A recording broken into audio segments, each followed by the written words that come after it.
Good morning. Happy Monday. Here with good friend Bryan Ossa, What's up, uh, Carolan? helping people build HubSpot maps against the business goals. Like, how do we actually help and utilize HubSpot so that it helps us achieve what we're doing in our business? How you doing, man? Yeah, I'm doing fantastic, and yeah, happy to be here, everyone. Excited to be in for another one of these conversations or a highlight of my week. And yeah, I'm really stoked to kind of lean into the conversation that Chris and I have been going back and forth about today, because yeah, a lot of the focus really is just meeting you where you're at. That's the whole point of all of this, right? Like we're the intention isn't, and I know we've said this before, the intention isn't for us to just kind of talk for the sake of talking. Although I know I do that, I'm very guilty of that. But bringing that value so that it can actually be used at the point when you want to use it. That's a lot of what the focus of this conversation today is going to be, as well as setting the foundation for the future. So I'm really excited for that. Yes. No, me too. That's a great way to put it. Meeting you where you're at. What else can a map do other Mm-hmm. than show you where you are on your journey and also show you a path to get where you want to go? Um, and we've been talking about all the different ways. In a lot of these shows, we talk about how, like, one of the challenges right now is understanding how HubSpot applies to businesses and their strategies. Hopefully they have a strategy to apply it to. That's a Right. separate show. Um, maybe.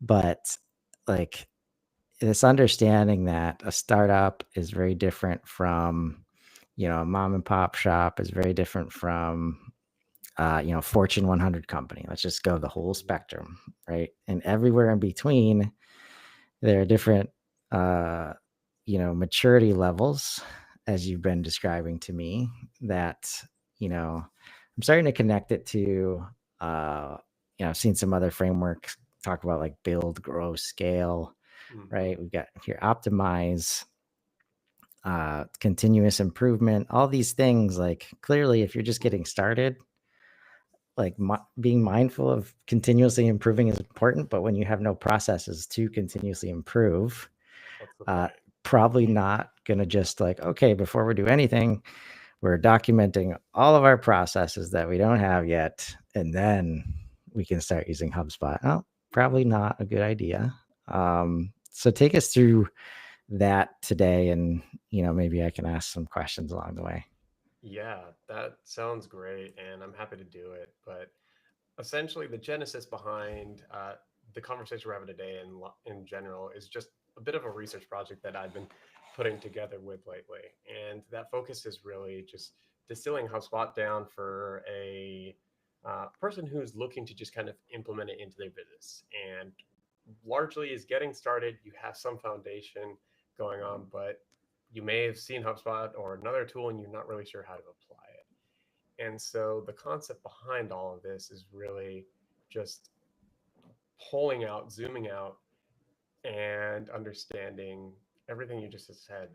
Pull, where is your organization today? Where do you want to go? And taking it from there. And so, with that in mind, the framework, uh, I don't even want to call it a framework because that's a little bit too structured.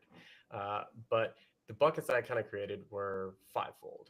And it starts off with getting started. And at this point, this is really where there's a lot of startups kind of getting things going, or maybe you have a little bit of an establishment and you are a one person show and you're ready to go. And when I say ready to go, wanting to bring on more people, grow your business. That's kind of the foundation between the getting started realm.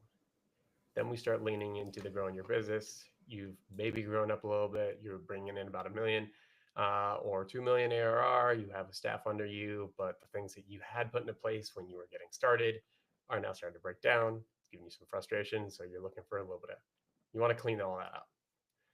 Scaling kind of is a similar kind of component, but next phase, you're ready to kind of go from that small business more to mid-sized business. Then you start leaning more into the enterprise side of things and you're getting into a large business. And then past that point, honestly, it's just finding ways to make things better. So that's really how I'm looking at all of this is those five categories. And a lot of what I want to do with uh, conversations we have going forward on these Mondays is leaning more into those conversations. And when I say those conversations, it's more talking about how to apply HubSpot and other tools and other strategies within a category from the lens of just getting started or wanting to grow your business or wanting to scale up or a combination thereof. So that's just kind of the foundation, and there's a good chance that it was gibberish, and I apologize for that. But the again, the whole concept is to the point, wanting to meet you where you're at, and you can't do that unless we understand exactly what grouping you're kind of in. Yeah. So take us through those groups and let us Yeah, know what each group means to you. absolutely. So we'll dive into each of the five we've kind of been talking about. So again, just given the quick labels, we have the first level that's getting started. You have your second one that's kind of a growing, third level that's a scaling, fourth that's an like you're at enterprise level, and the fifth is you're continuously optimizing. We'll start with the first one of getting started. And really, when we're focusing on the getting started, a lot of where you're spending your time is defining your business model, setting your initial goals, creating some basic operational procedures and processes, and really getting some fundamental tools put into place so that you can start growing up in the market. And this may look different for everyone, but really at its core, you can simplify it to do you know what your business is, what your value proposition is, and how you're going to help people? Are you able to articulate that effectively to potential buyers? Do you have the tools in place that will allow you to actually fulfill your, we'll call it obligations, whether that's products or services to your buyers? And can you repeat that? That's all it really boils down to when you're getting started. Just having that foundational level of things. And so at this point, um, what what value, I guess, does a system like HubSpot play for somebody at that moment in the journey?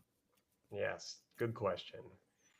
And for the getting started, a lot of folks probably will be using the free tools at this point.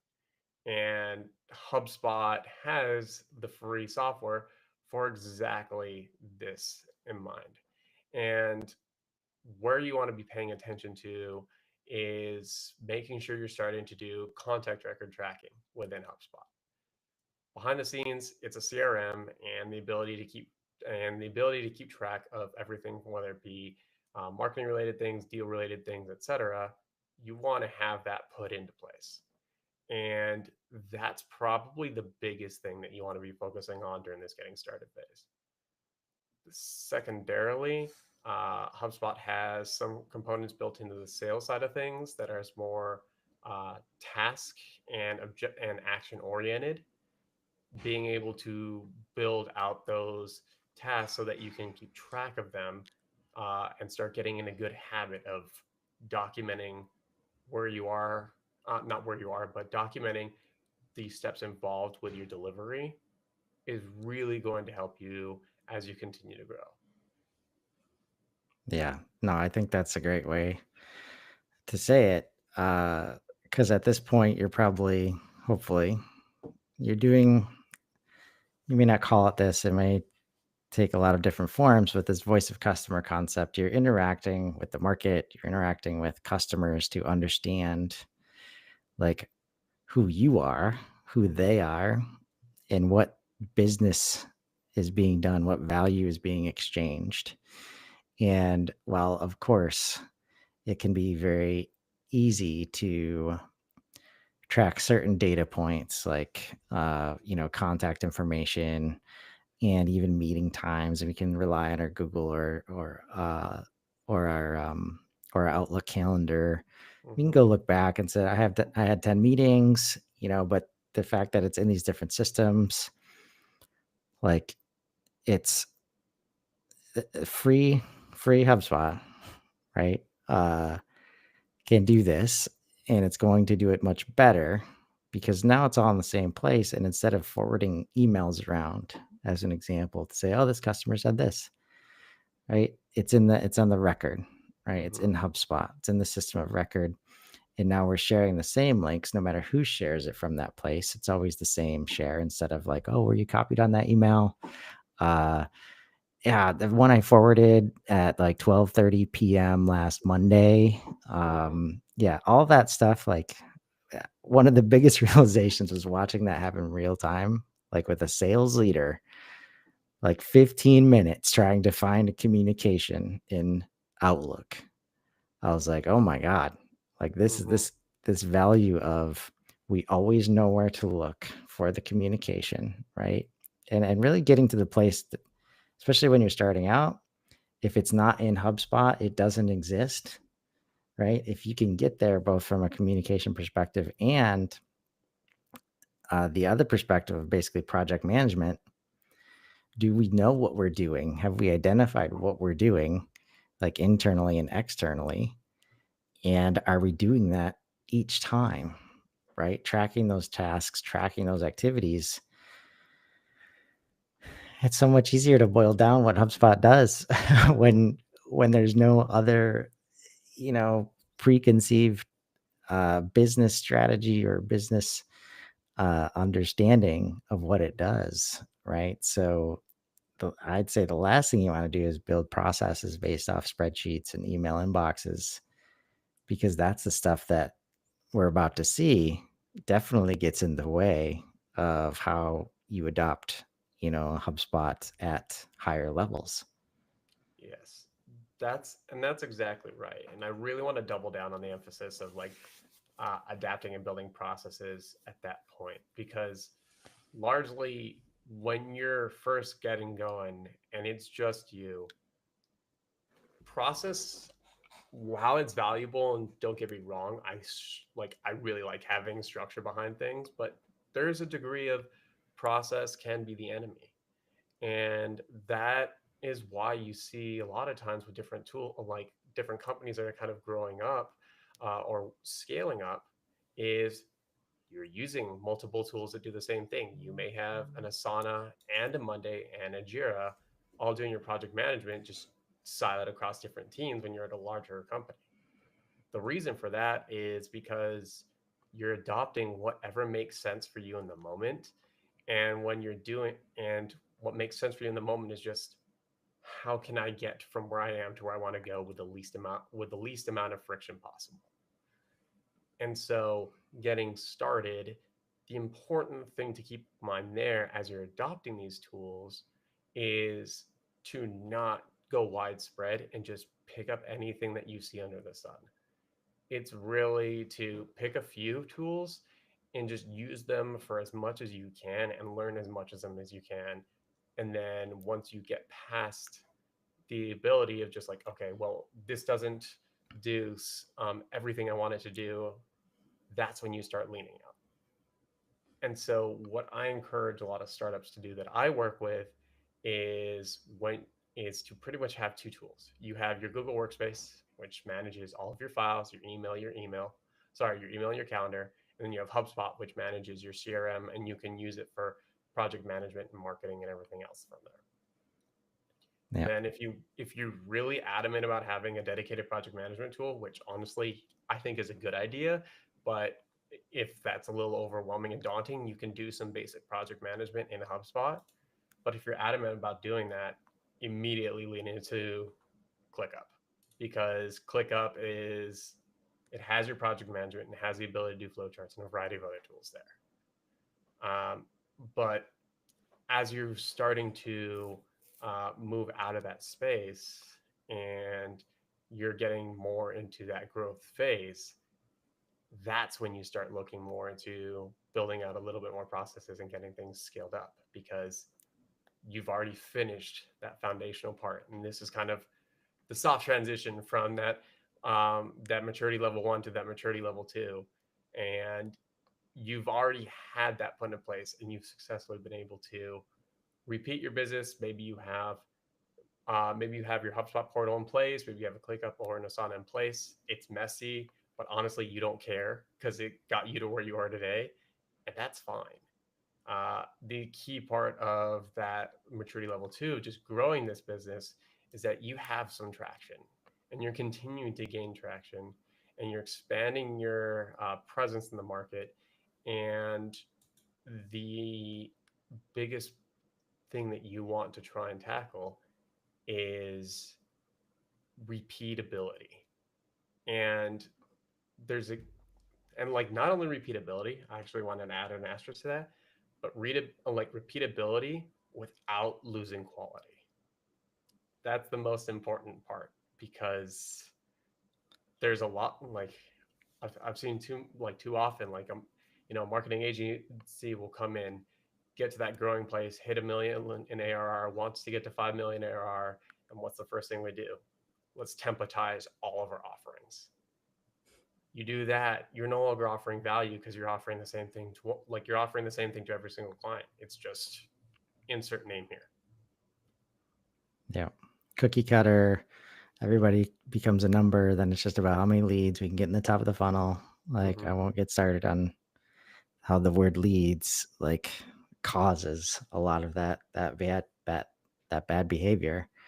Mm-hmm. But I think the bottom line is that the bottom line is growing at this point in your journey. And like you say, how do we make it repeatable in the places where like, how do we get more of the market that we already are in? But also often like, hey, we notice people want this product or service as well, Mm-hmm. right? Can we be repeatable while adding that in or targeting that in addition, right? That's where so much without a tool like HubSpot, it's pretty much impossible. And even with a tool, are you able to focus? Are you able to create the focus, right? Because the cases I'm familiar with, it's like, okay, we want to expand in these two places, Mm-hmm. and we have one product manager, we have one marketing manager, we have one person in charge of sales. Uh, Strike that. There's always somebody in charge of sales of the thing that we want to grow. Usually, It's almost always always take the care of that CEO, first, because right? ultimately they're the one who's selling it's their Yeah, baby. Yeah. yeah. So, and that's where it's understanding. Like, I can't do more of A if I'm trying to grow in market B or product B. Like, there's no guarantee that that's going to work if I just keep doing the same thing. So Mm-hmm. it's repeatable, like kind of in the same place to grow, but also how do we expand, outside of that initial win, let's say, right? Mm-hmm. So where Yeah. does that take us? You know, so beyond that, right? Because I think the quality moment that usually where quality dies is when we try to scale too Mm-hmm. fast. Yeah. So how does a business know the difference between growth and scale? And the big difference there is, I would argue, the type of client you're bringing in. And you can really feel that difference when you go from, like, using an agency as an example.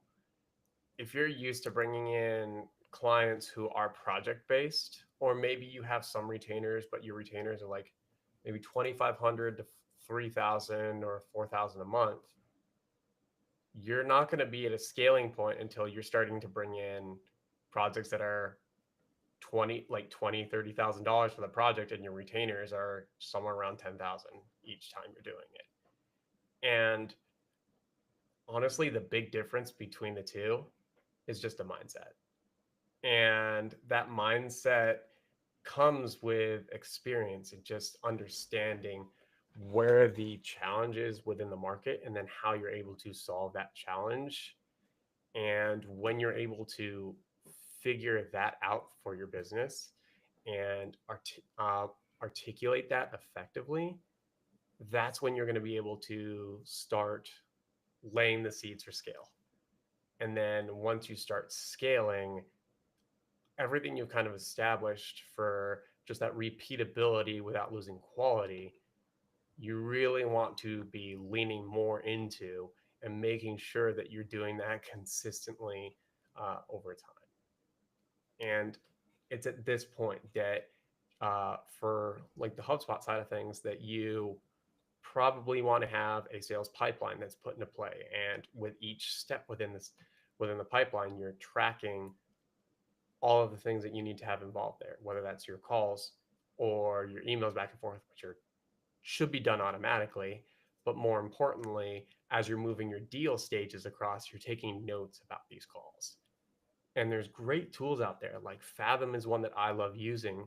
That's just an automated tool that's in your video call, and it's exploded lately, which is amazing. Um, but it does a really good job of taking notes of the call, giving you action items, and then allowing you to follow up on those action items. So putting those things into play are hugely helpful. Other things like creating, if you're doing like a service or a if you're doing a service-based organization, chances are the things that you're offering are somewhat repeatable in a way that's, it's unique to each client, but your onboarding process may be the same for each client. The thing that you're actually like the actual offering you're providing for them may be the same, like high level structure. So why not create a template for that that lives within your project management tool? And then whenever you have that new client, you're just copying over that project, and you have the skeleton of your offering ready to go. Those kinds of things are what you really want to be focusing more on, the scalability side of things.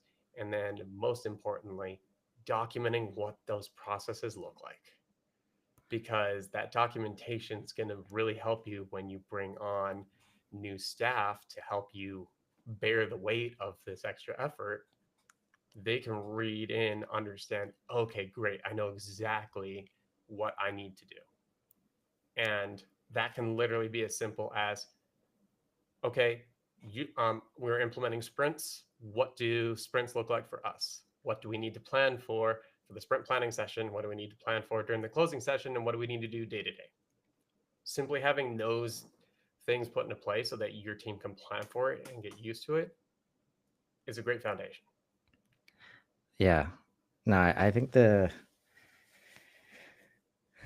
planning and the prep uh is crucial, because this is another place where it can happen to an organization before they're ready, even if they're not asking for it, right? Like, Mm-hmm. what comes to mind is maybe a major competitor uh, leaves the market or disappears, and now that customer base just comes to you, and the volume, like, so if you find yourself in a place where like the volume need of the business like is greatly outpacing, or just the speed Mm-hmm. of the growth, I think are the two. Like, if you feel those things are happening, that's where, whether you want to or not, like, there's some scalability that needs to be achieved. And I think the last thing you want to do, but a good signal to look out for, is if the human resource Mm-hmm. is linearly matching your growth, like, that's not scale. That's not Mm-hmm. scalability, right? And what comes to mind is like the common strategic, I guess strategic is probably a strong word, but like, if we add one sales guy, it's going to equal this much, this much sales, because that's how we linearly think about our sales. And that just doesn't work. Like, that's not looking at the whole picture. And as you document process, as you build systems, the whole idea is now one sales guy can do 20 deals instead of 10 deals, Mm-hmm. right? And everybody starts to grow in that way, that's what creates scalability for an organization. So to know whether you have it or not, I think some keys to look out for is if the top line is matched by like cost of goods sold, for example, Mm-hmm. right? That's just growth, right? Mm-hmm. It's just and some people like that. That's where they want to be. But that's where in a lot of market cases right now, you don't have that luxury. Like, people are, if especially if you're good at what you do, people find out, and this is one of those good problems to have Mm-hmm. until it's not, and you're suffering on quality and experience because you're not ready for the scale that you need to meet, Mm-hmm. right? So I think beyond that is where, like, so 4 out of the 5, I think makes sense in terms of like kind of chronological order for a Mm-hmm. business. But then we have this fourth one, which is like enterprise, Mm-hmm. right? And I think it's much more about, well, I'm just going to say there's other factors, and I'll let you break You're it good. down. Go for it. Just the again, it's scale, uh,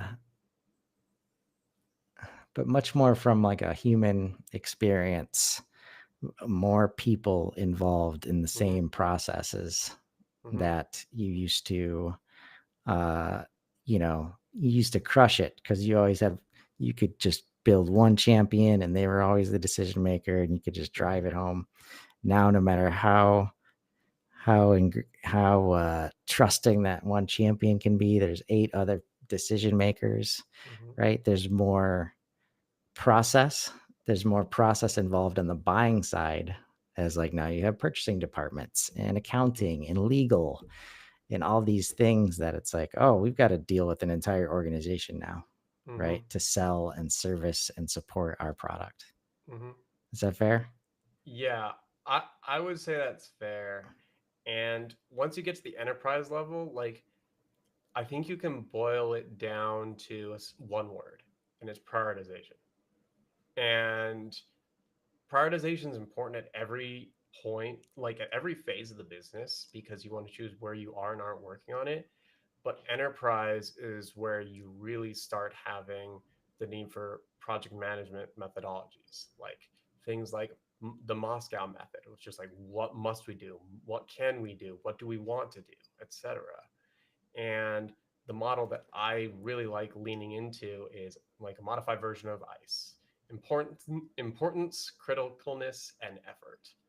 And it really allows you to distill, you know, how high something is in a priority of the business, how long it's going to take you to do it, and how hard it is for you to do it. And if you're able to break that down, that's going to very quickly tell you where you want to be spending your time. And as you're able to spend that time there, that's going to be what allows you to grow, scale even further. And I would argue that the sooner you can implement an ICE model or something to the like to your business, the more effective you're going to be at scaling, because yeah, you're going to have 100 different things to do. But if you're able to quickly figure out that of these 100 things to do, these 9 need to get done, these 20 would be really nice to have done, and everything else is just noise, you know where you're focusing your time. It, it builds it for you. And you can automate that process very, very easily through all different project management tools. And I'm happy to walk you through what all of those steps look like to, and like what all the steps are for actually building out that automation. But that'll be something we talk about here in the future, as well as offline on like Yeah, different tools that we're building out over here in this knowledge base. right. No, and I think prioritization is such a challenge. Um, Most often because you really have no idea how to interpret the data, Mm-hmm. that's in front of you, if you can even see it. So I think at this point, like especially if you haven't had a system like HubSpot, like the whole point of unified view of the customer, is for this purpose. Like if you like so much happens because a new opportunity shows up to like where even manufacturing businesses will develop a new product out of nowhere because it's business that they've always been trying to get, but it could be 100% a distraction from stuff that is just working really well, super profitable. It doesn't mean we can't take this opportunity, but we just have to understand what it's going to mean to prioritize that. And it's impossible to do that with any kind of effectiveness while not like crushing team morale and breaking trust Mm-hmm.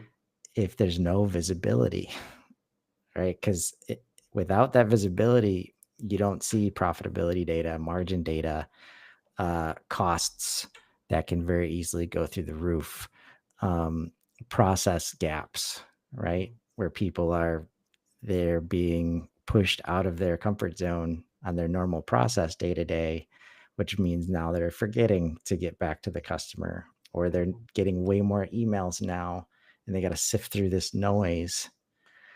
So all those are things where like the value, I think, always of HubSpot is visibility related.